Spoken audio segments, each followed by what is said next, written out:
Processor ও CPU কি? Computer, mobile phone বা এই ধরনের আইসিটি ডিভাইসগুলোর সবচেয়ে গুরুত্বপূর্ণ অংশ হলো প্রসেসর। একে সিপিইউ বা কেন্দ্রীয় প্রক্রিয়াকরণ অংশ বলা হয়। এখনকার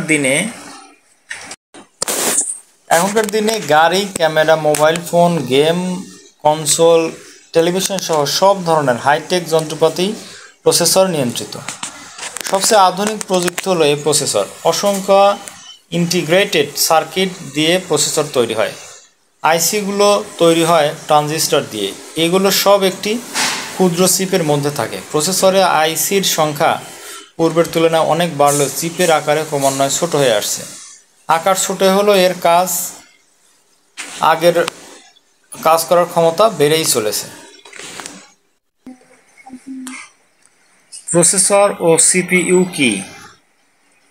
কম্পিউটার, মোবাইল ফোন বা এই ধরনের আইসিটি ডিভাইসগুলোর সবচেয়ে গুরুত্বপূর্ণ অংশ হলো প্রসেসর।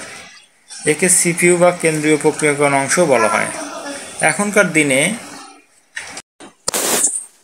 দিনে গাড়ি, camera, mobile phone, game console, television সহ সব ধরনের হাইটেক যন্ত্রপাতি প্রসেসর নিয়ন্ত্রিত।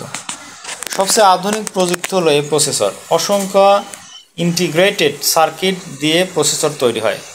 আইসিগুলো তৈরি হয় ট্রানজিস্টর দিয়ে। এগুলো সব একটি ক্ষুদ্র চিপের মধ্যে থাকে। প্রসেসরে আইসির সংখ্যা পূর্বের তুলনায় অনেক বাড়লেও চিপের আকারে ক্রমান্বয়ে ছোট হয়ে আসছে। আকার ছোট হলেও এর আগের কাজ করার ক্ষমতা বেড়েই চলেছে।